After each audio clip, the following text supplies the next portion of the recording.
Assalamualaikum warahmatullahi wabarakatuh.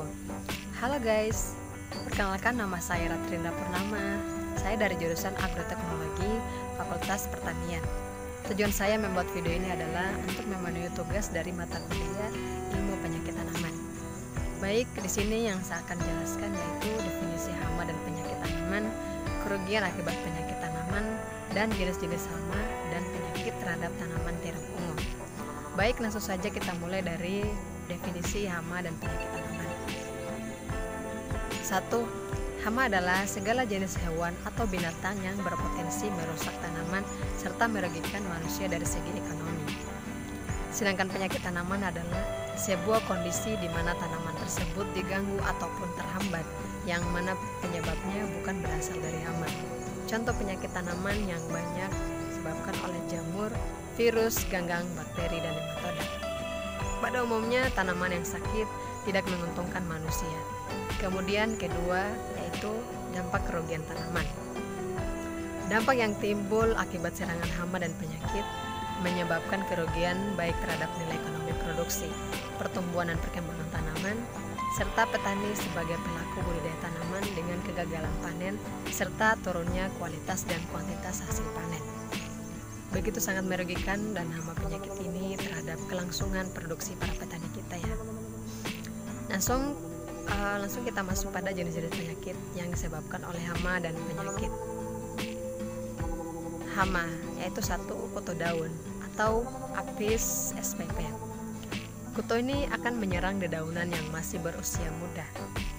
Daun tersebut akan rusak, tidak beraturan, akan mengalami kematian disertai kering pada tanaman terong.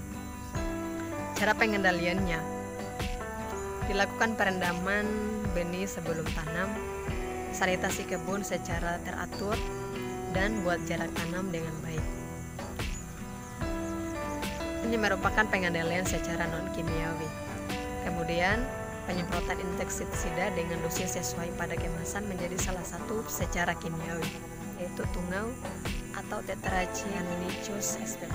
Tanda yang terserang hama ini adalah permukaan daun terhadap bintik-bintik berwarna coklat sampai kehitaman, dan daunnya akan mengalami layu serta berlubang. Cara pengendaliannya itu benih direndam menggunakan larutan sebelum tanam, melakukan sanitasi kebun dengan baik. Penjarangan tanaman adalah salah satu cara non-kimiawi. Kemudian secara kimiawinya adalah disemprotkan insektisida dengan dosis pada kemasan. Kemudian bekicot merupakan salah satu hewan yang bisa menyerang tanaman terong. Tanaman yang diserang relatif lebih banyak yang masih muda dengan cara memakan bagian tanaman dan daun tanaman terong. Serangan biasanya dilakukan hewan ini pada malam hari. Hama ini ada karena area penanaman biasanya tidak bersih dari gulma dan sejenisnya. Adapun beberapa cara yang bisa dilakukan untuk mengendalikan hama ini adalah yaitu mengendalikannya secara manual, yakni dengan mengambil secara langsung dan membuangnya atau memusnahkannya. Kemudian melakukan pembersihan pada area penanaman tanaman terong. Memberikan nematisida langsung di sekitar tanaman. Bahan yang bisa digunakan adalah furadan, pentakur, curater, atau petrofor. Masuk pada jenis-jenis penyakit, yaitu 1. Antraknosa. Permukaan daun akan mengalami bercak-bercak berwarna coklat hingga kehitaman, kemudian menggulung dan daun akan mengalami keriting. Kejadian ini disebabkan oleh cendawan Golosporium melongena. Cara pengendaliannya yaitu dengan cara non-kimiawi, melakukan sanitasi dengan baik dan benar, memilih bibit yang tahan terhadap serangan penyakit, dan juga penjarangan tanaman. Kemudian secara kimiawi disemprot menggunakan fungisida. Kemudian masuk pada kedua, bercak daun.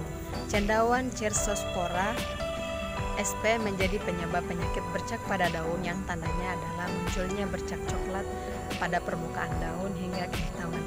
Akibatnya daun kering dan mengalami layu.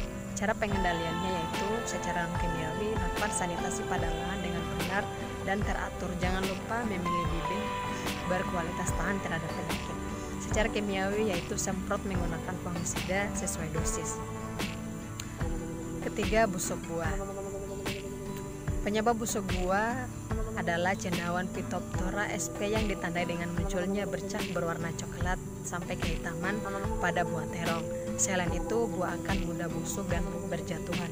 Cara pengendaliannya yaitu secara non-kimiawi dengan cara ditebang dan dimusnahkan buah-buah yang terserang. Kemudian secara kimiawi dengan cara penyemprotan menggunakan fungisida sesuai dosis. Itulah tadi penjelasan dari saya terkait materi di atas. Semoga penjelasan tersebut dapat bermanfaat bagi kita semua. Langsung saja kita tutup dengan ucapan lebih dan kurang mohon dimaafkan. Billahi taufik wal hidayah. Saya Ratri undur diri. Assalamualaikum warahmatullahi wabarakatuh.